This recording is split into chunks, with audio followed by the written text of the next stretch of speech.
The room went silent when the billionaire's wife slapped a menu onto the table and said, "People like you shouldn't pretend to understand words meant for people like us."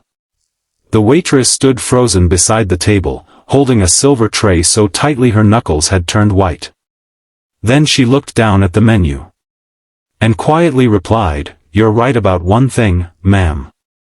I don't understand everything." She lifted her eyes. "But I understand numbers. Before we continue, tell us where you're watching from.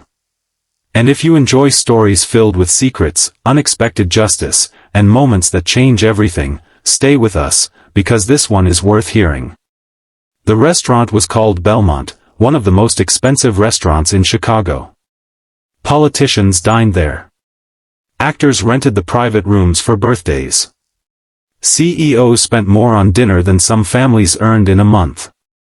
That Friday night, its most important table belonged to Adrian Vale, a billionaire known for building a technology company from nothing. Beside him sat his wife, Victoria.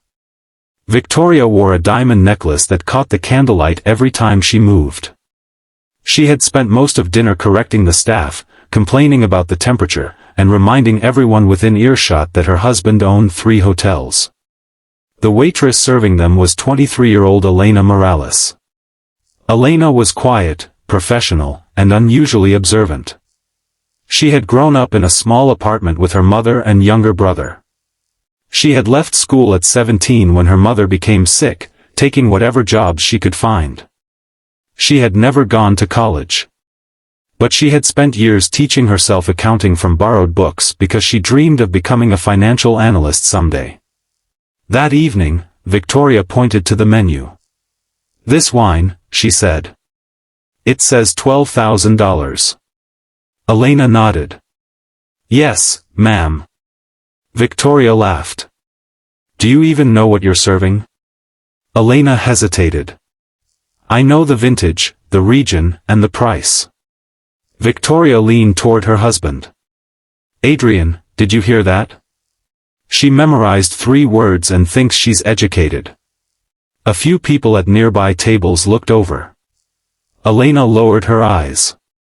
"I'm sorry if I—" "You should be," Victoria interrupted. "Honestly, you're illiterate. You probably wouldn't understand half the things written on this menu."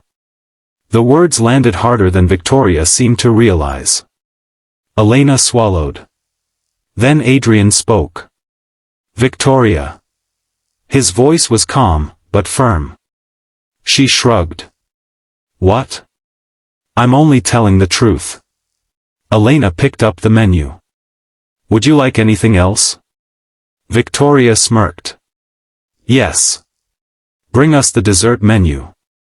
And please make sure it has pictures. I wouldn't want to confuse you." Elena walked away. But Adrian watched her. There was something in her expression that bothered him. Not anger. Recognition. 20 minutes later, Elena returned with dessert. As she placed the plates down, Adrian received a phone call. His expression changed immediately. He stood and stepped several feet away. Elena was about to leave when she noticed a folder beside his chair. A document had slipped halfway out. She glanced at it accidentally. Then stopped. There were numbers on the page. She recognized them instantly. Adrian's company was negotiating the purchase of a smaller software firm. The document contained a projected valuation. Elena frowned. The numbers didn't make sense. She walked away. But something kept bothering her. 5 minutes later, Adrian returned. He looked at his phone again. "Something wrong?" Victoria asked. "Our acquisition team says the valuation is correct," he replied. "But the numbers still feel off." Elena heard him. She shouldn't have said anything. She knew that. But she turned around. "Sir?" Adrian looked up. "Yes?" Elena pointed toward the folder. "I'm sorry. I may be mistaken." Victoria laughed. "Oh, this should be good." Elena ignored her. The projected return on that page is wrong. The table went still.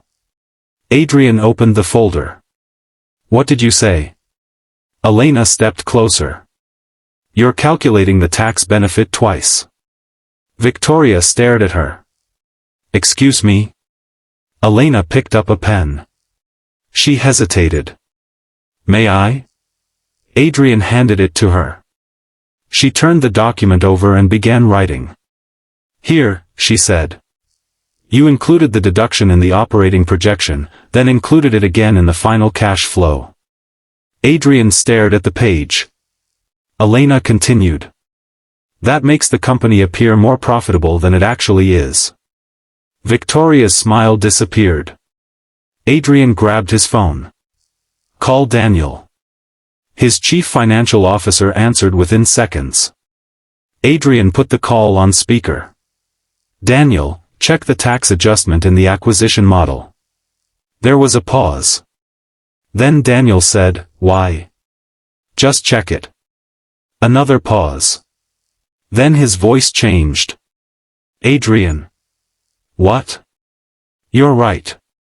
Adrian looked at Elena. Daniel continued. That error increases the projected value by almost $48 million.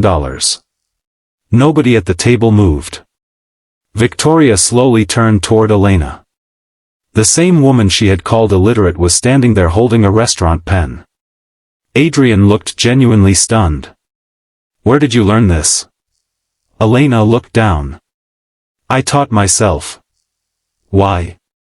My mother couldn't afford school after she got sick. So I started working. But I never stopped studying. Adrian glanced at Victoria. Victoria looked away. Then Adrian noticed something else. You said your mother was sick? Yes. What was her name? Elena told him. Adrian's face went pale. He reached for his phone and searched an old email. Years earlier, his company had funded a small community scholarship program. One of the recipients had submitted an application written by a teenage girl who had begged for tuition assistance so she could finish school. The name on the application was Elena Morales. Adrian stared at her. You were that girl? Elena nodded slowly. I never received the scholarship. Adrian looked horrified. He immediately called Daniel. Find out what happened to the 2019 community scholarship applications. Within an hour, the answer came. Elena's scholarship had been approved. But the paperwork had been rejected by an employee who claimed her documents were incomplete. They weren't. Someone had simply misplaced the final approval.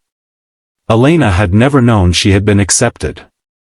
Adrian sat back in silence. Victoria finally spoke. Adrian, this is ridiculous. She's a waitress. He looked at his wife. And you called her illiterate. Victoria's face tightened. She is. Adrian shook his head. No. She is someone who lost an opportunity and still taught herself what she needed to know. He turned to Elena. I can't give you back those years. Elena said nothing. But I can give you the opportunity you should have had. 3 months later, Elena left Belmont. Not because she was fired. Because Adrian hired her as a junior financial analyst while she completed her degree through an accelerated program. Victoria never apologized publicly. But one evening, months later, she returned to Belmont alone. Elena happened to be there for dinner with colleagues. Victoria approached her table. For several seconds, she struggled to speak. Finally she said, I was cruel to you. Elena looked at her. Victoria swallowed. And I was wrong. Elena nodded. Thank you for saying that. Victoria turned to leave. Then Elena called after her. Mrs. Vale? Victoria stopped. Elena smiled gently. I hope you never mistake someone's circumstances for their intelligence again. Victoria lowered her head. I won't. And that night, the woman who had once been humiliated for wearing a waitress's uniform walked out of Belmont wearing a simple black dress, carrying a university acceptance letter in her handbag. She had not silenced the room by shouting. She had not insulted anyone back. She had simply shown them what happens when a person is underestimated for too long. Because sometimes the most powerful answer to humiliation isn't revenge. It's becoming undeniable.